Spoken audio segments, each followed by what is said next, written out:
บายดีเด้อพี่น้องสบายดีพ่อแม่พี่น้องเอฟซีประสุขสุขเลยรีวิวการอยู่หม้อกำ24 ชั่วโมงกับอากาศร้อน39 องศาเป็นอะไรคะคนรู้สึกอยู่ได้อยู่ ป้าน่ะสาวเขากินหอน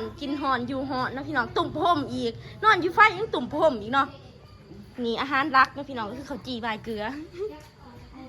เฮากำลังลาบปลาพี่น้องสะอาดเห็ดลาบปลาเห็ดกับปลาไทยนะเห็นบาดสีกับบางคนหอนได้พี่น้องผูป้าจะได้จึงอยู่ไรกูอดเอาก็หอนแต่ว่าจนเหือดแตกพี่น้องทนทานดีๆเนาะสมบัติเป็นแม่กรรมอีดีสมมาอยู่กรรมสมมาเป็นแม่คนมาเบิ่งลูกซ่าอีโทษวันนี้นี่อันนี้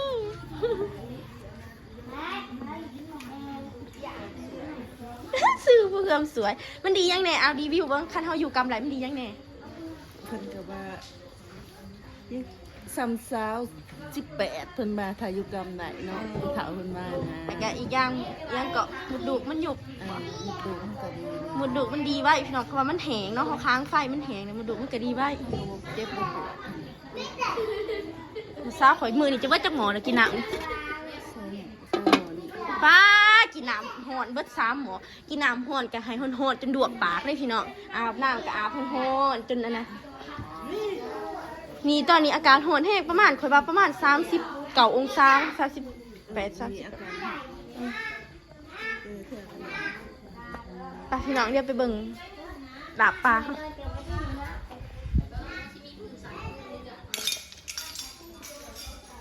คุณป้าเสร็จหรือยังคะลาบปล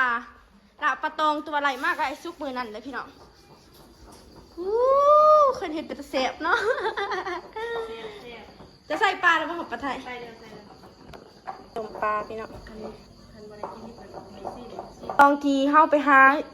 อยู่น้องไอ้ซุกมือนั่นพี่น้องไม่ทำเองเนาะมาหายเนาะก็ได้สิดาสู่แขกที่มาเล่นเฮือนกำกินพี่น้อง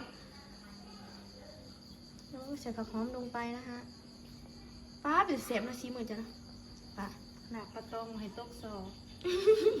คันป้าอื่นหันบ่รับประกันแล้วปลาตองงานได้กระแสบแน่นอนมีไม่อู้ได้สิบคุยเอาสันบ่สันนะบ่ได้ถ่ายตอนนั้นพี่น้องบ่ได้ถ่ายตอนขั้วตอนยังผู้บ่าวสาวอาไปเรียนเคสคอนเทนต์สงกรานต์กับไอ้ซุกแบดเบิร์ดบัดนี้ก็เลยเอาโทรศัพท์มาสากแบดจะมาถ่ายตอนเดียวซะเนาะรถจะน่าเอาสากไปไว้นอกลูกนางรถจะน่าเขาไม่ได้ซิ่งได้ตบเกลือก็ได้ใส่แล้วได้ในหลักปานแล้วกะครัวแล้วก็ตักเดี๋ยวสิตักหรอกเห็ดยางเคยขวานั่นอุ้ยน่ากินเนาะดาบปลาอาหารบ้านเฮาพี่น้องปลาไม่ทำปลาไอ้ซุกเอามาให้นี่แหละซีมือปลาเขาได้พี่น้องป่ะเราสุดยอดแล้วนะซีมือหลาปลาข่อยกระขาเจ็บคือกันแต่ว่าให้ปลาเห็ด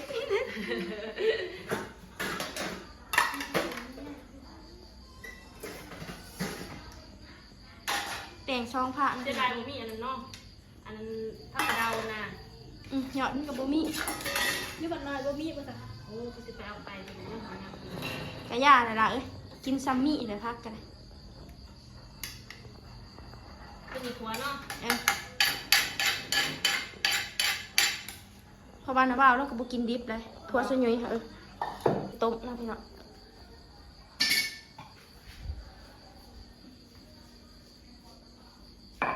อันนี้เป็นต้มนะคะ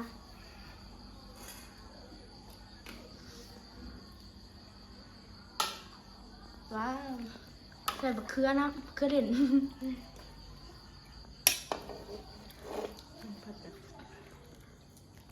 ครัวใส่หม้อตัวได้ล่ะหมอตัวนี้ก็ได้มันสิเบิดผมตักหลอกเดียวบ่เบิดเด้อเบิด2 ถ้วยเสือคนนี่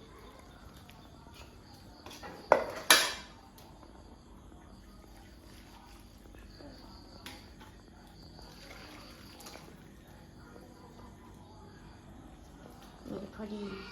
แล้วก็โรยผักชีอู้ แสบแท้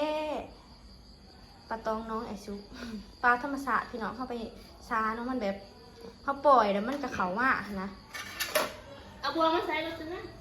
เดี๋ยวละบวง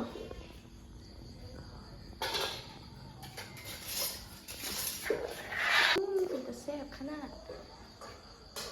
นี่นะพี่น้องปลาทีเข้าไปซานอยู่น้องไอซุกน้องข่อยบริซาเราข่อยไปยืนเบิ่งยังถากตูมันซุกถากหัวตูมันซุกพี่น้องจ้าว้าวตักเลยค่ะ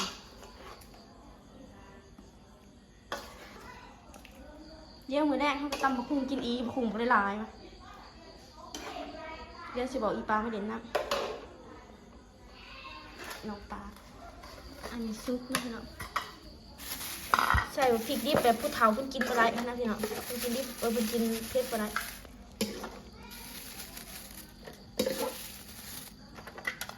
สำหรับคนเดียวกันไปหน้ารถจะเอาทิพเขาไปเลยเอาไปวัดคุณติ๊บหรือล่ะติ๊บหน่อยติ๊บย่างเผื่อจุ๊บเป็นแต่แซ่บเนาะมึงซิมก่อนมาลงมา2-3ผ้ายา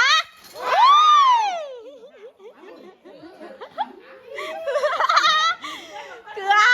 กลือคนใดคอนเทนต์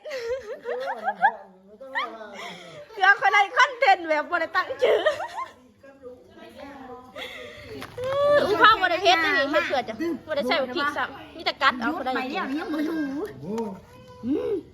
มันก็สั่งควงนี่ มาลงมาตีวะไปหลับรถขับไปกิน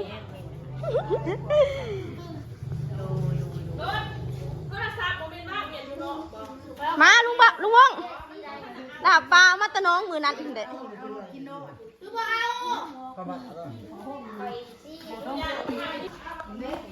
เขากินน้ำกันเด็ด2 พระเอาปุ๊บเบิ้งได้คุณสิอยากเบิ้งเกี่ยวไรป้าพี่น้องแนวที่น่ะสาวเขากินไรมีแต่ปลาด้วยพี่น้องปลาอะไรกะไก่เมื่อยแห้งบ่หอนแห้งบ่หอนก็อดเอาหอนบ่หอนนี่ตุ่มผมพิงพักเอาไปมาใส่อยู่ที่หลุดกันเลยก็ได้เอาปืนมาใส่อยู่ตีละเนี้ยนะว่าอย่าตีละ ระวังเด้อมาแมวคนขุดพระเขาเด้อปากตัก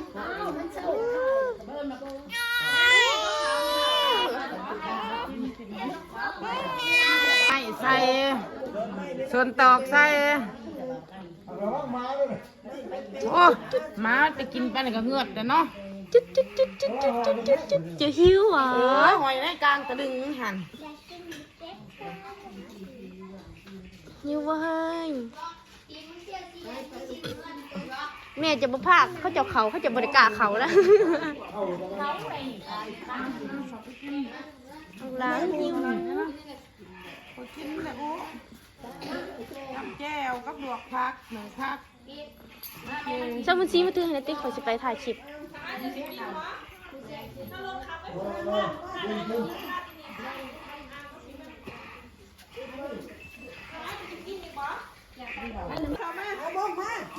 มานะลุงบง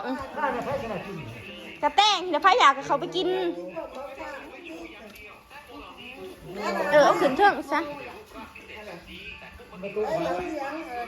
มาเด้อพี่น้องกินข้าวพี่น้องกินข้าวดิตี้เนื้อพี่น้องกินข้าวผ้านี่เกือบลูกจะโยนทับเนาะ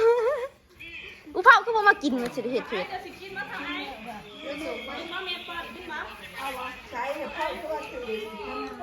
ลายับอ่อนเนี่ยนะตี้ยับไปเอาปลาไทยนะ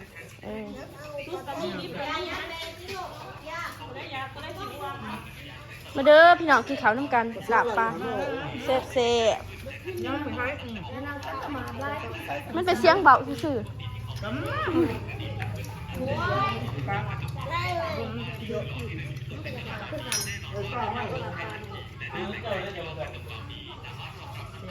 ปลาตองอยู่บ่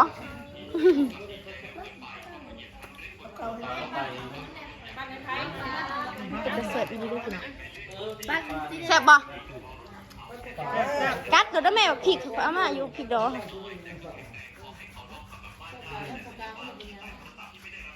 บ่กินมาฝากก็เสียกินปลายซะแล้ว ตอนนี้ลุงบอก เดี๋ยวจะ3อย่างฉะนั้นบ่งว่าเรื่องปลา น้ำก็หอดอยู่ว่าตัวจะอาบป้าเหรอฉันไม่เอาอีกแล้วนะ ฉันไม่ไหวแล้ว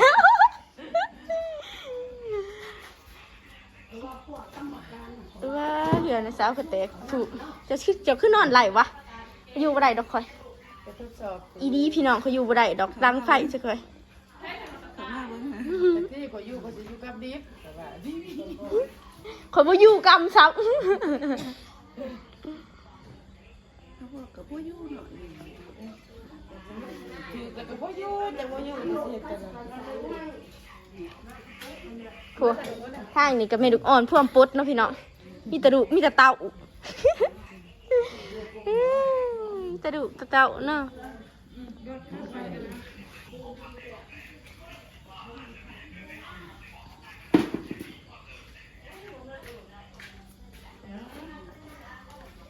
กลุ่มผมปกครัวติมจากสิบกวน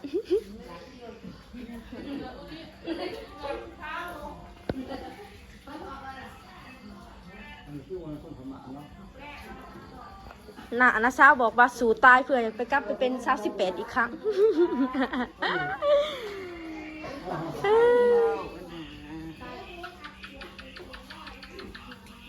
เขาละนั่นว่าเขาบ่อยู่คือว่าสิ เขาบ่อยู่ให้ยังเห็ดเป็นเบิ่นอยู่อยู่ฝั่งไทยเพื่อเขาเจะก็อยู่แนวนี้อยู่บ่ได้เนาะพี่น้องอยู่กรรมแบบนี้อยู่บ่ได้แต่ว่ามันก็ดีแล้วหมดดุเขาก็สิแห้งไปเนาะคือกันกับอย่างปลาเนาะอย่างปลามันยังแห้งอย่างโตก็โตแห้งหันนะว่าผ้าตัวน่ะเอาตังไปดังกินมีช่องผ้า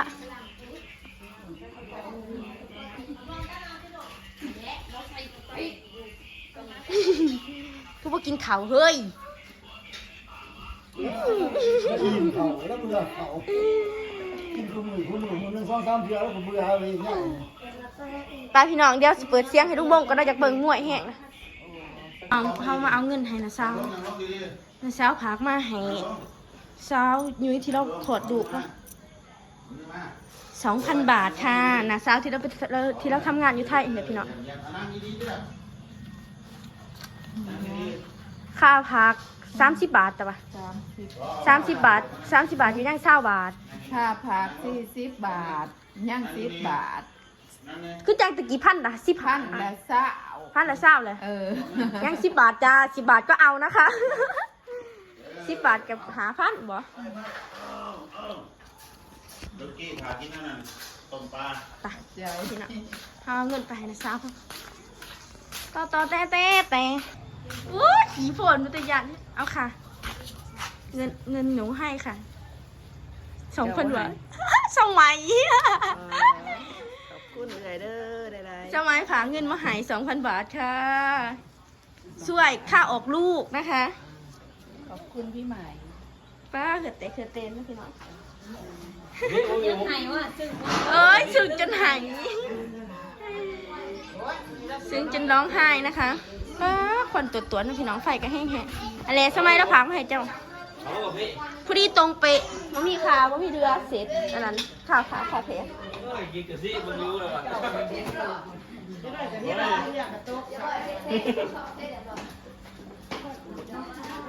ใช่จอไม่สัญญาณนะครับ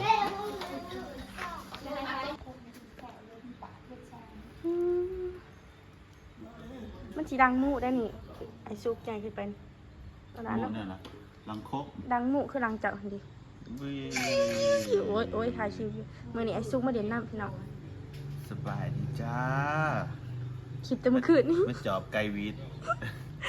มองแม่นว่าได้ซื้อแนวนี้ เอานี่หัวซื้อ เอ้า ไกวี เห็นบอ ด จะเอิญไก่วิดเบสอะ คอยว่าอยากซื้อนั่นแหละ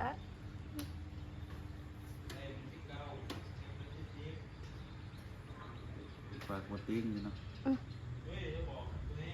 สิไฮนะคะบี บริหารอัปโรสุรเย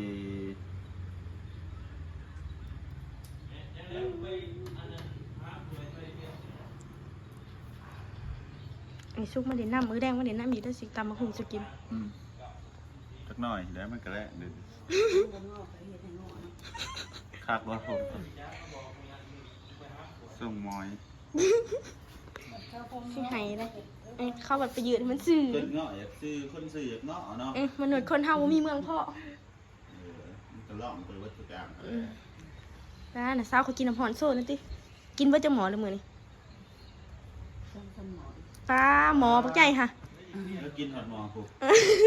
ป้าน่ะสาวข่อยกินน้ำเบิด3 หมอมื้อนี้พี่น้องเต็มได้นี่หมอนี่เพื่อความสวยความงามเพิ่นบ่ ซามแล้วเนาะ พี่น้องเฮาสิปิดคลิปเพียงสนิทเด้อพอกันคลิปหน้าสิไปเฮ็ดกินก่อนบ๊ายบายให้กล่องคนนี้ติ๊ก2คนนี้ด่าหากี่ดี